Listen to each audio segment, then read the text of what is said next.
యుద్ధతంత్రంలో మనం నంబర్ 1 అని తేలిపోయింది. భారత్ను ఏదో చేసేద్దామని క్షిపణి దాడులు చేసిన పాకిస్తాన్కు భంగపాటు తప్పలేదు. మన సైన్యం S-400 వైమానిక రక్షణ వ్యవస్థల్ని మోహరించి శత్రు దాడుల్ని సమర్థంగా తిప్పికొట్టింది. దీంతో మన క్షిపణి రక్షణ వ్యవస్థ సమర్థత నిరూపితమైంది. ఇందుకీ S-400 గొప్పతనం ఏంటి? అది ఎలా పనిచేస్తుంది? దానికి తోడుగా ఇతర వ్యవస్థలు ఎలా పనిచేస్తున్నాయి?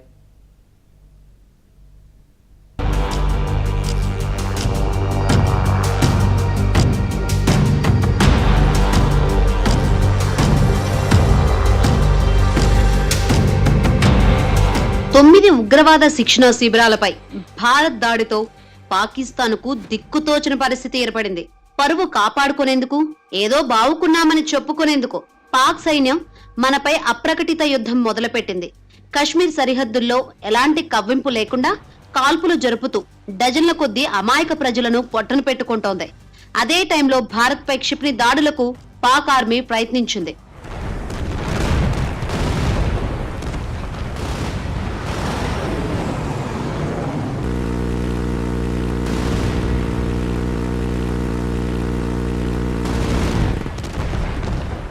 ఉత్తర పశ్చిమ భారతదేశంలోని అనేక సైనిక స్థావరాలను లక్ష్యంగా చేసుకుని పాకిస్తాన్ సైన్యం క్షిపణి దాడులకు ప్రయత్నించింది. భారత సాయుధ దళాలు వాటిని తిప్పికొట్టాయి.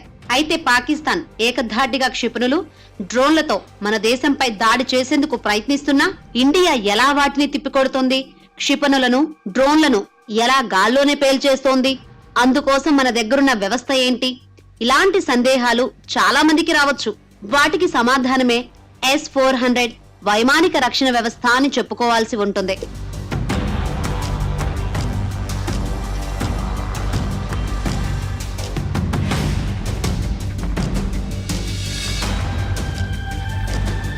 పాకిస్తాన్ సైన్యం అవంతిపురా, శ్రీనగర్, జమ్మూ, పఠాన్కోట్, అమృత్సర్, కపుర్తలా, జలంధర్, లుధియానా, ఆదంపూర్, భటిండా, చండీగఢ్, నల్, ఫలోడి, ఉత్తరలై, భూజులను లక్ష్యంగా చేసుకోవడానికి ప్రయత్నించింది.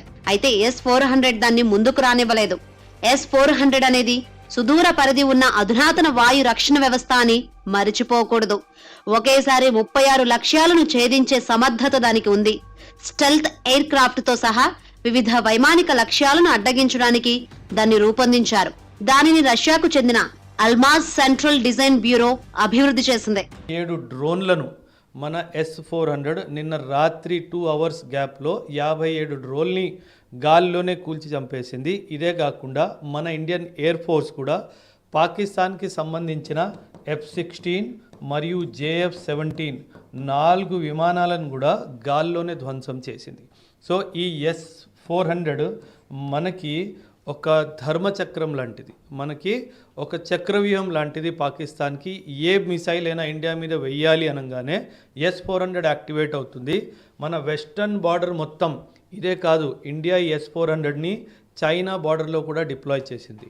ప్రస్తుతానికి మన దగ్గర S-400వి 5 యూనిట్స్ ఉన్నాయి. సో మనం అసలు భయపడాల్సిన అవసరం లేదు, సామాజులు కూడా భయపడాల్సిన అవసరం లేదు. నిన్న జరిగిన దాడిలో ఒక్క మిజైల్ కానీ ఒక్క డ్రోన్ కానీ మన భారతదేశం భూమి మీద కూడా రానియకుండా మనం చూసుకున్నాం. S-400 సుదూర ప్రాంతం నుంచి వస్తున్న దాడులను తిప్పికొట్టగలిగే గగన రక్షక వ్యవస్థగా పరిగణించాలి. అది ప్రపంచంలోనే అత్యంత అధునాతనమైనదిగా చెబుతున్నారు. 2014లో తొలిసారి చైనా దాన్ని కొనుగోలు చేసింది.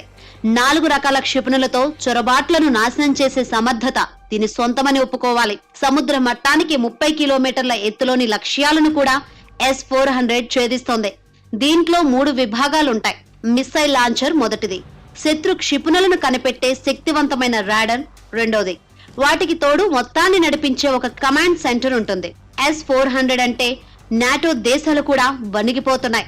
600 కిలోమీటర్లకు అవతల బయలుదేరిన క్షిపణులు, యుద్ధ విమానాలను కూడా S-400 వ్యవస్థ కనిపెట్టే వీలుంటుంది. 2018లో రష్యా నుంచి 5 యూనిట్ల S-400 రక్షక వ్యవస్థలను ఇండియా కొనుగోలు చేసింది.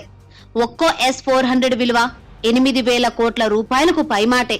ఆ తర్వాత S-400ను భారత వాయుసేన అధికారులు సుదర్శన చక్రంగా నామకరణం చేశారు. మహాభారత యుద్ధం నాటి సంఘటనలను గుర్తు చేసుకుంటూ ఈ పేరు పెట్టారు.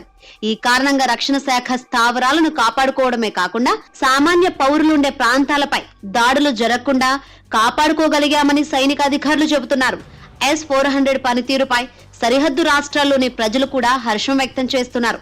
जो माहौल बना था, जो मंजर बना था, वो 71 वो उस टाइम तो हम बॉर्न नहीं थे 80, तो जो आज वो मंजर है, हमारे जो यूथ हैं, जो भी देख रहा है वो मंजर मतलब कि मैं बयान नहीं कर सकता. और पूरी रात जो एक डर के माहौल से पूरी रात बिताई हुई है, और बॉर्डर से जो शेलिंग वगैरह जब वो मिसाइल्स वगैरह चल रही हैं, तो S-400 जो हमारा वो इतना सक्षम था कि जो भी उनकी अपना वहाँ से जो उन्होंने शेलिंग वगैरह मिसाइल्स वगैरह चलाई है, हमारा S-400 जो है उसने पूरा भरपूर उसका जवाब दिया.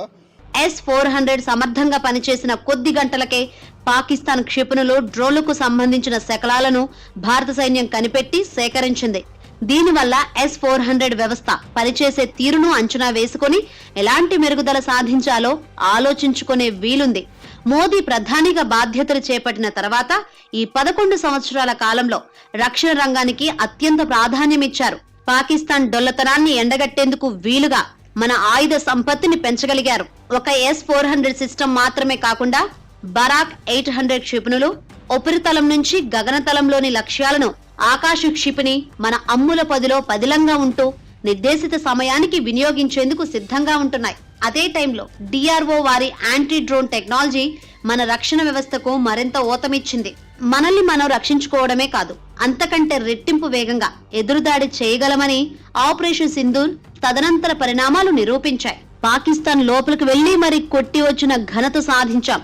లాహోర్ లో పాకిస్తాన్ ఏర్పాటు చేసుకున్న HQ-9 ఎయిర్ డిఫెన్స్ సిస్టమ్ ను కూడా ధ్వంసం చేసి ఆ దేశ ఆత్మవిశ్వాసాన్ని తునాతునకలు చేశాం. పైగా HQ-9 చైనా నుంచి కొనుగోలు చేసినది కావడంతో డ్రాగన్ కంట్రీ రక్షణ పరికరాల్లో డొల్లతనం కూడా బయటపడినట్లయింది. और जो हमारी एयर डिफेंस सिस्टम्स यूज़ हुई हैं, जो एयर डिफेंस होती है इसमें अलग अलग लेवल हाइट तक को आप काउंटर कर सकते हैं. सबसे बड़ा हमारे पास जो सिस्टम है S-400 है, जो रशिया का, जो 400 किलोमीटर दूर से ही किसी हाई ऑल्टीट्यूड एयरक्राफ्ट या बैलिस्टिक मिसाइल को देख लेता है और उड़ा देता है. पर वो यूज़ होता है बड़े मिसाइल के लिए. उसके नीचे हैं 150 किलोमीटर की रेंज के बराक, जो एक इजरायली सिस्टम है. तो जितना बड़ा आप पे अटैक आ रहा है उतने बड़े मिसाइल्स हैं. अब इंडिया कह रही है हमने S-400 यूज़ करा है. अगर हमने S-400 यूज़ करा है इसका मतलब कोई बड़े मिसाइल ही आ रहे होंगे S-400 के लिए. नहीं तो हमारा छोटा आकाश है जो 30-35 किलोमीटर की दूरी तक नाप लेता है. శత్రువులు ప్రయోగించే డ్రోన్లను కదలకుండా చేసే పోర్టబుల్ సిస్టమ్స్ కూడా మన సైన్యం దగ్గరున్నాయి. వీటిని గత ఏడాది తయారు చేశారు. ఇజ్రాయెల్లో తయారై ఇప్పుడు దేశంలో కూడా రూపొందుతున్న హరోప్ డ్రోన్లు కరాచీ, లాహోర్ నగరాలపై దాడులకు వినియోగించబోతున్నారు. ఒక పక్క రఫేల్ యుద్ధ విమానాలు దూసుకుపోతుంటే మరో పక్క ఫైటర్ డ్రోన్లు బ్యాకప్ గా ఉంటూ శత్రు సైన్యాలకు నిద్ర పట్టకుండా